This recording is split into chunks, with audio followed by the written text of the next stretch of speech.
Hello दोस्तों, मैं हूं वसीम। तो लास्ट टाइम हमने देखा था HVAC का डिज़ाइनिंग कर रहे थे, उसमें से हम लोगों ने SLD डिज़ाइन किया था हमने। ये रहा SLD। इसमें मैंने थोड़ा सा मॉडिफिकेशन किया है। वो क्या है कि जो standard size thumb rule use किया था वो 100 स्क्वायर फीट का 1 TR, पर इसमें हम लोग यूज़ कर रहे हैं अभी जो न्यू मैंने जो इसमें आप देख रहे हैं थोड़ा सा मॉडिफिकेशन है, ये 20 TR AHU लिखा हुआ है। तो मैंने यहाँ पे 120 स्क्वायर फीट का एरिया है तो उसके लिए 1 TR यूज़ किया है ना। और फिर दूसरा क्या, मैंने यहाँ पे थोड़ा सा मॉडिफाई किया कि ये जो डिफ्यूज़र्स हैं अपने, वो नंबर ऑफ़ डिफ्यूज़र ज़्यादा भी हैं। ज़्यादा इसलिए हैं क्योंकि पहले जो हम लोग लिए थे वो 12 फीट का लिए थे मार्किंग में।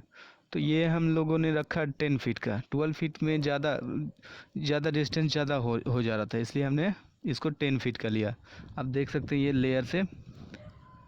लेयर में गए, उसको मार्किंग का लेयर ये अभी ऑफ है, इसको ऑन करते हैं। आप देख सकते हैं यहाँ से ये मार्किंग का लेयर है। इसका एक का डायमेंशन हम लोग चेक कर लेते हैं। अभी क्या दोनों डिफ्यूज़र का डिस्टेंस क्या है 10 फीट। एक डिफ्यूज़र से दूसरे डिफ्यूज़र का डिस्टेंस 10 फीट, क्योंकि हमने मार्किंग 10 फीट का रखा। ये आप देख सकते हैं ये क्या है 10 फीट का है ना। तो ये अभी क्या हो गया, ये नंबर ऑफ़ डिफ्यूज़र बढ़ गए और ये कूलिंग अच्छा हो जाएगा इसमें। नहीं तो उसमें 12 फीट में थोड़ा ज़्यादा डिस्टेंस ज़्यादा दूर था इसलिए। और यहाँ पे लास्ट में क्या था, यहाँ से लगभग 5 फीट का जो हमने मार्किंग किया था उसमें 12 फीट का, उसमें मार्किंग में ये इतना दूर से लगभग 4 से 5 फीट का गैप बच जा रहा था। तो वो एरिया भी कवर करना था, इसलिए हमने ये इंक्रीज़ कर दिया। ये 20 TR का लगा 60 × 40 2400 आया, उसको हमने 120 से डिवाइड कर दिया। ये 20 TR का HU, ये हमने थंब रूल यूज़ किया। इसका हीट लोड कैलकुलेशन हम लोग करेंगे। वो उसका हीट लोड कैसे करेंगे, उसमें हम लोग 2 सॉफ्टवेयर होते हैं। एक होते हैं HAP हैप होता है, आवरली एनालिसिस प्रोग्राम, और दूसरा होता है E20 सीट। वो एक्सेल सीट ही है E20 सीट। वो ज़्यादा आसान होता है और ज़्यादातर जगह वही यूज़ होता है। तो हम लोग दोनों सीखेंगे, है ना। और जिनको ये जो आर्किटेक्चरल प्लान है, जिनके पास नहीं है, वो कमेंट सेक्शन में अपना ईमेल आईडी कमेंट कर दें। मैं उसको पर्सनली उसके ईमेल पे मेल कर दूंगा। तो चलिए आगे देखते हैं। अभी क्या करते हैं, ये लेयर ऑफ कर लेते हैं, मार्किंग का लेयर। ये मार्किंग का लेयर हमने ऑफ कर लिया। अभी मैं क्या सोचता हूँ, ये फर्नीचर वाला जो लेयर है वो भी ऑफ कर लेते हैं, वो तो फिर क्लियर आएगा, है ना। तो ये लेयर फर्नीचर का, उसको भी हम ऑफ़ कर लेते हैं। ये फर्नीचर का लेयर है, ये ऑफ़ कर लिया। ये अब यहाँ पे ये SLD है, इसको सिंगल लाइन डायग्राम बोलते हैं। अब इसको डबल लाइन डायग्राम बनाने के लिए, यानी कि डक्ट प्लान बनाने के लिए हम लोग क्या करेंगे, एक दूसरा लेयर भी क्रिएट कर सकते हैं ना। तो इसको बना करके उसको फिर सबको सेलेक्ट करके एक दूसरा लेयर क्रिएट करके उसमें डाल सकते हैं। तो चलिए हम लोग शुरू करते हैं। तो अभी क्या है 20 TR AHU है। AHU से जो डक्ट कनेक्ट होगा वो कैनवास क्लोथ होता है, उससे कनेक्ट होता है। उससे क्या होता है, जो AHU का वाइब्रेशन है वो डक्ट में नहीं जाता है।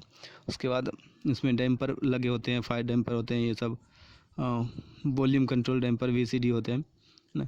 तो यहाँ पे पहले कैनवास क्लोथ लगाते हैं, उससे जो वाइब्रेशन होता है वो वाइब्रेशन डक्ट में नहीं ट्रांसफ़र होता है ना। तो इसमें कितना CFM जाएगा, इसके लिए जैसे 20 TR है, 20 × 400, 20 TR का है, 1 TR में 400 CFM होता है। 20 × 400 करेंगे 6000 आया, वो CFM हुआ। अब उस CFM के लिए कितना बड़ा डक्ट चाहिए, वो डक्ट निकालने के लिए हम लोग एक सॉफ्टवेयर होता है, वो आप अपना जब मेल आईडी कमेंट सेक्शन में मेल मतलब कमेंट करोगे, तो मैं आपको ये डक्ट साइजर सॉफ्टवेयर पूरा सेटअप ही भेज दूंगा उसमें पर्सनली सबको। तो आप कमेंट कर सकते हैं वहाँ भी। तो ये है डक्ट साइजर सॉफ्टवेयर। इसमें क्या करते हैं, यहाँ सबसे फर्स्ट वाला है 68 डिग्री फ़ारेनहाइट एयर STP है ना। वो हम लोग क्या करते हैं 50% RH है ना, रिलेटिव ह्यूमिडिटी 50% वाला N1 ATM ये वाला यूज़ सेलेक्ट करते हैं, है ना, क्योंकि आप जो ह्यूमिडिटी है वो 50% सबसे अच्छा होता है, तो 50% रखते हैं। अब यहाँ पे फ्लो रेट है, तो कितना था अपना 20 TR का था, तो 20 TR का था, एक कैलकुलेटर भी निकाल ही देते हैं यहाँ से।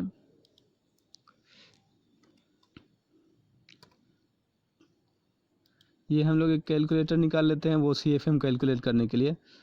तो 20 TR का था 20 इंटू 400 ये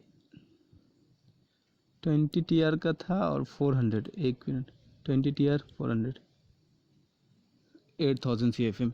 तो यहाँ हम लोग 8000 CFM डालते हैं, 8000 CFM फ्लो रेट में। उसके बाद हेड लॉस है, ये हेड लॉस अभी अनचेक रखेंगे, ये वेलोसिटी डालेंगे क्योंकि ये फर्स्ट जो डिज़ाइन कर रहे हैं डक्ट का फर्स्ट डिज़ाइन कर रहे हैं, तो इसमें हम लोग FPM डालते हैं। तो कॉमर्शियल जो बिल्डिंग होता है उसके लिए डाला जाता है 1500 FPM, तो उसे नीचे या 1200 से 1500 के बीच में यूज़ करते हैं। और उसके बाद जो रेसिडेंशियल होता है उसमें हम लोग 600 to 800 यूज़ करते हैं। तो हम लोग यहाँ पे अभी 800 यूज़ करते हैं, ये वेलोसिटी में 800 FPM है ना।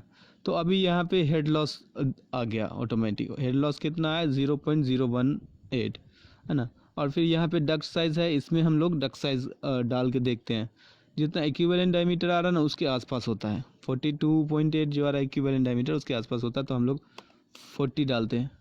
हाँ 40 डाला तो 40 विड्थ हुआ और ये हाइट हुआ 38 हाइट हुआ, उतना इंचेस में है ना। तो 40 विड्थ है तो 20 का हम लोग ऑफसेट कर लेंगे इसमें, जो ये जो मेन लाइन है अपना इसको हम लोग क्या करेंगे 20 का ऑफसेट कर लेंगे। तो उससे पहले यहाँ से ये क्रॉस कर रहा है, इसको कर लेते हैं, ऑफसेट लिया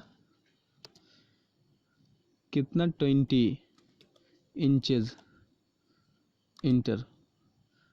अब इसको इधर भी और इसको इधर भी दोनों तरफ 20 कर लिया, तो ये 40 का हो गया।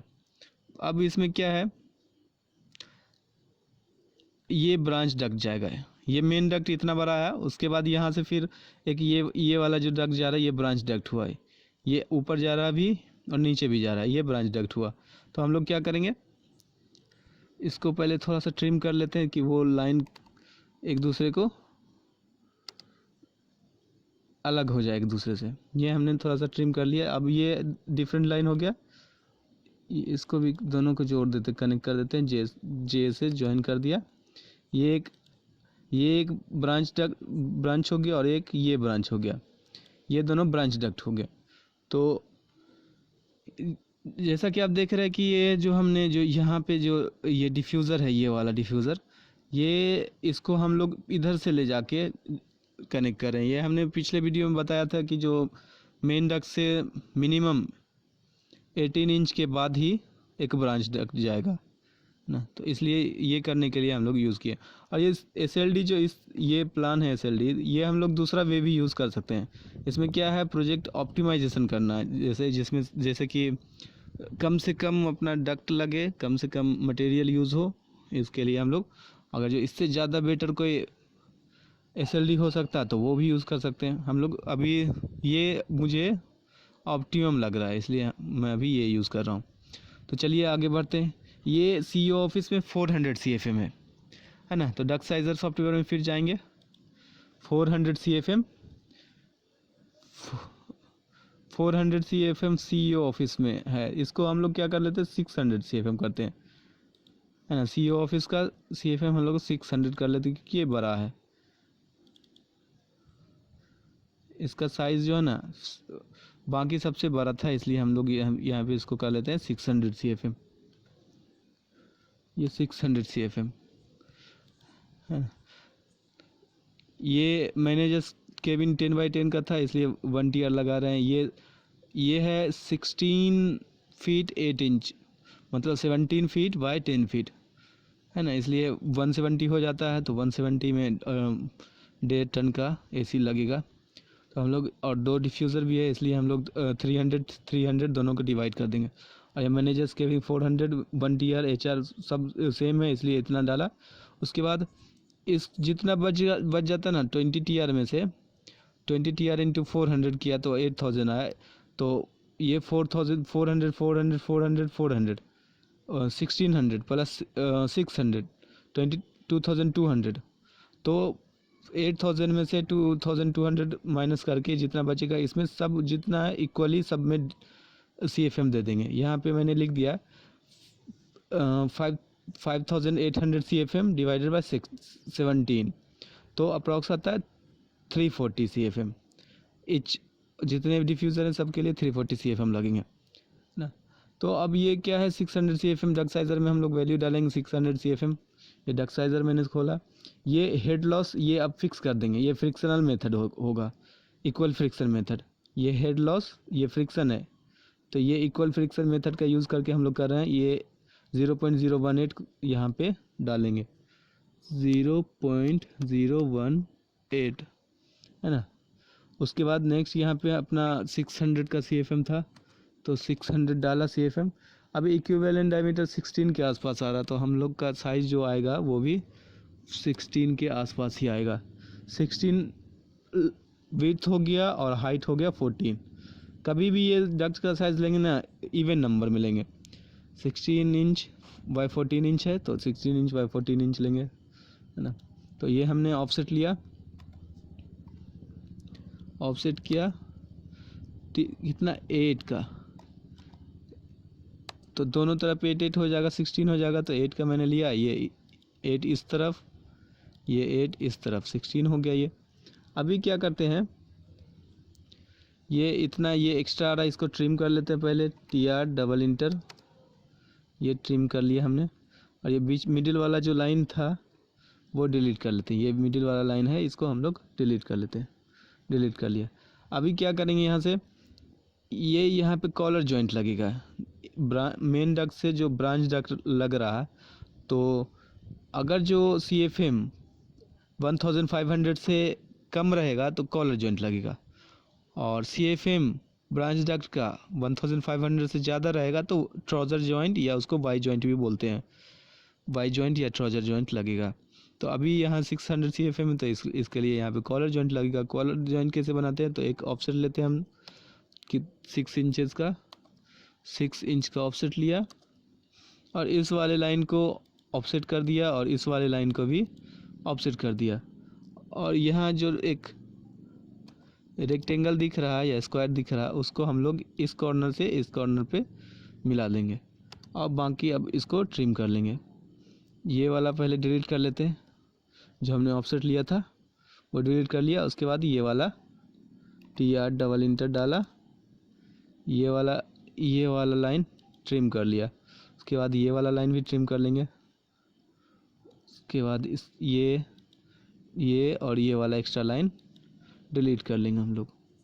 ये डिलीट, ये बना ट्राउज़र जॉइंट, ये बना कॉलर जॉइंट, है ना। उसके बाद क्या प्रोसेस होता है कि क्योंकि ये मेन डक्ट था, ये इसमें जा रहा था टोटल जितना CFM है, टोटल जा रहा था 8000 CFM, ये मेन डक्ट में यहाँ से यहाँ तक जा रहा था। उसके बाद यहाँ पे 600 CFM इस ब्रांच में चला गया, और फिर ये 340 इंटू 4 करेंगे, कितना होगा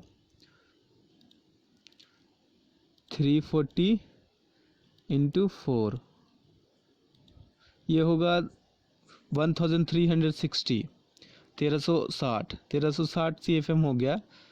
तो 1360 CFM इस वाले ब्रांच में आ जाएगा, है ना। उसके बाद क्या होगा, CFM घट गया, तो ये हम लोग क्या करेंगे, डक्ट का साइज़ भी यहाँ से घट जाएगा।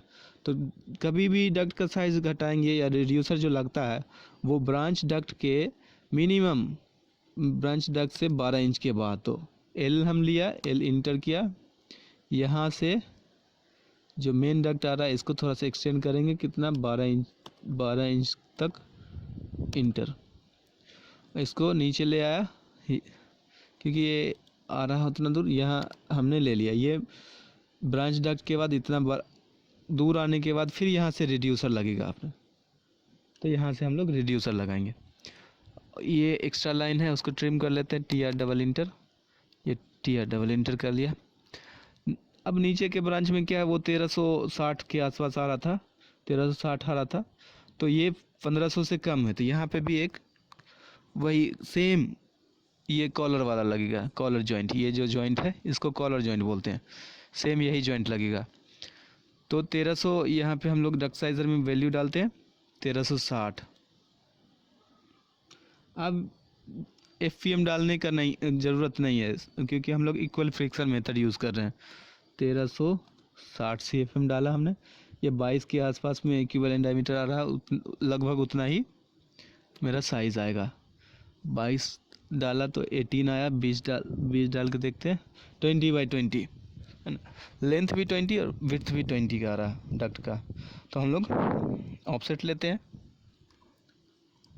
ऑफसेट लिया 20 है तो 10 डालते हैं,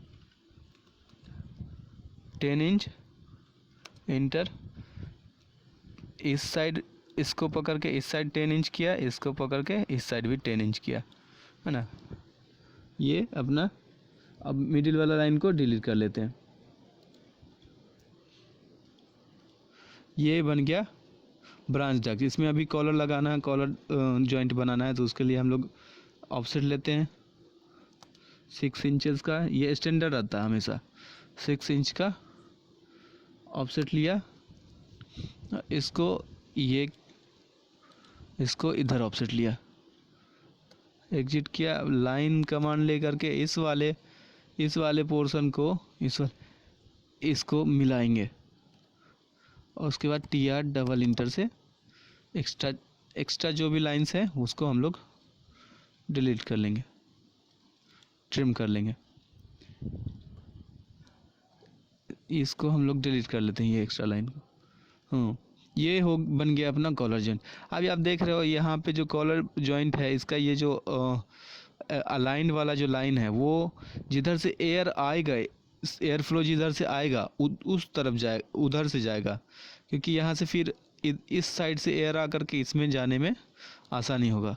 और यहाँ पे हम लोग VCD भी लगाएंगे, जैसे ये लगाते हैं, उसके बाद VCD बहुत जगह लगाया जाता है, बहुत नहीं भी लगाते हैं, नहीं लगाने से फिर उसका मतलब कम हो जाता है, उसका कॉस्ट कम पड़ता है, तो हम लोग बटरफ्लाई लगाते ही हैं, तो बटरफ्लाई का ही यूज़ कर लेते हैं, है ना। ये हो गया ब्रांच डक्ट। उसके बाद सेम यहाँ पे भी ये अभी इस डिफ्यूज़र के लिए ये एक ब्रांच हो गया, ये ब्रांच हो गया, ये मेन हो गया, तो इसमें भी हम लोग वैसे ही सेम करेंगे। ये है 340 CFM का, 340 CFM डालते हैं इसमें, 340 CFM, और ये 13 आ रहा है तो 13 डाल के देखते हैं, 12, कभी भी इवन नंबर लेंगे, डक्ट का साइज़ लेंगे इवन नंबर में, ऑड आएगा तब भी ऑड नहीं लेंगे, हम लोग क्या लेंगे, इवन नंबर। 12x12 का आ रहा है, तो हम लोग ऑफसेट लेते हैं 12, मतलब 6 इंचेस दोनों तरफ, 6 लिया ऑफसेट, मिडिल वाला लाइन पकड़ा है, उधर भी 6 इधर भी 6, तो ये 12 हो जाता है ना।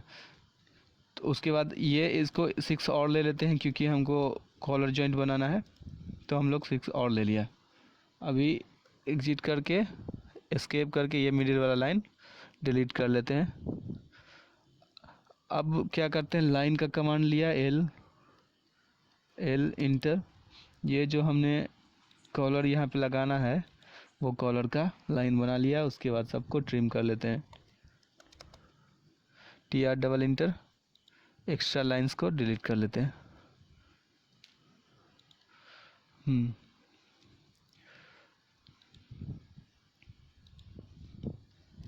ये हो गया।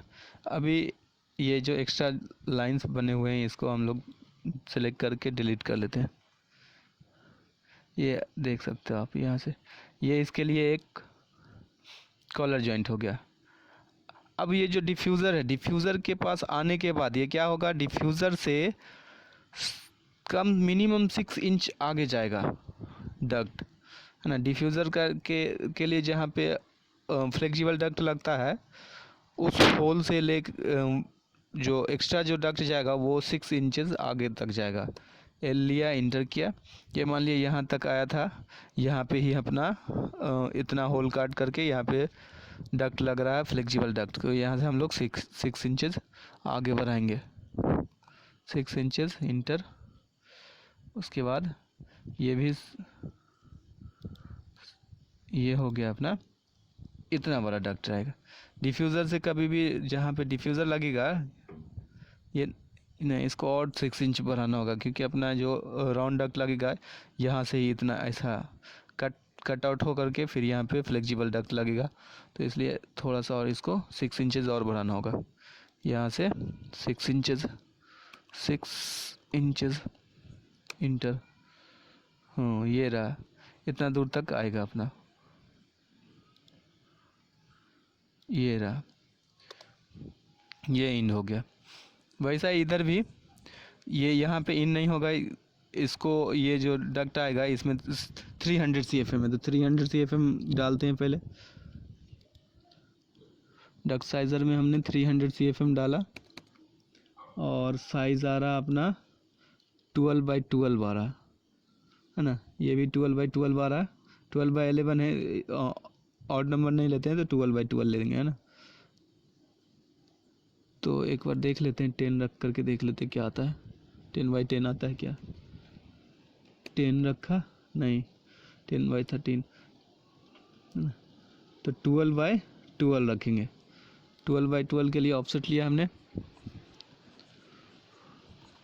ऑफसेट 6 इंचेस का, इसको ऊपर और नीचे दोनों तरफ ऑफसेट ले लिया हमने, है ना। और उसके बाद स्केप किया, इसको मिडिल वाला लाइन को डिलीट कर लिया, ये लाइन को एक्सटेंड कर लिया, ये भी लाइन को भी एक्सटेंड कर लिया। अब इसमें एक यहाँ पे भी एक लाइन बना हुआ है, इसको भी हम लोग डिलीट कर लेते हैं। अब ये जो इंड आएगा, ये भी इंड यहाँ से, क्योंकि सिर्फ 2 ब्रांच इधर चले जा रहे हैं और इसके बाद ये ख़त्म हो जा रहा है, तो हम लोग यहाँ ख़त्म नहीं करते, उसको एक्सटेंड करेंगे। एल लिया, 6 इंचेस तक एक्सटेंड करेंगे, यहाँ से लेकर के 6 इंचेस इंटर। फिर इधर भी 6 इंचेस लिया, ये एक अब क्लोज हो गया यहाँ से। फिर यहाँ से सेम प्रोसेस यहाँ पे हम लोग लगाएंगे कॉलर जॉइंट, है ना। तो वैसे ही इधर भी करेंगे, कॉलर जॉइंट लगाएंगे। इसको यहाँ पे हम लोग क्या कर सकते हैं, ये एक ब्रांच हमने बना लिया, तो अब इसको क्या कर सकते हैं हम लोग, इसको सिलेक्ट कर करके, यहाँ से नहीं सिलेक्ट करते, यहाँ से इसको सिलेक्ट कर लेते हैं। ये हमने सिलेक्ट कर लिया और इसको मिरर कर लिया, मिरर मिडिल से ये मिरर कर लिया हमने। ये इधर बना नहीं पड़ा, इसको अब सिर्फ इंड कैप लगाना है इसमें। ये जो इंड पे लगता है इसको इंड कैप बोलते हैं ना, जैसे यहाँ पे लगेगा, यहाँ पे जो बंद होगा इसको इंड कैप बोलते हैं, इधर भी जो लगेगा वो इंड कैप बोलते हैं, उसको इंड कैप बोला जाता है। इसको भी वही सेम प्रोसेस, 6 इंचेस जहाँ से कट आउट आएगा फ्लेक्सिबल डक्ट का, उससे 6 इंचेस एक्स्ट्रा रहेगा डक्ट अपना, है ना, वैसे ही करेंगे।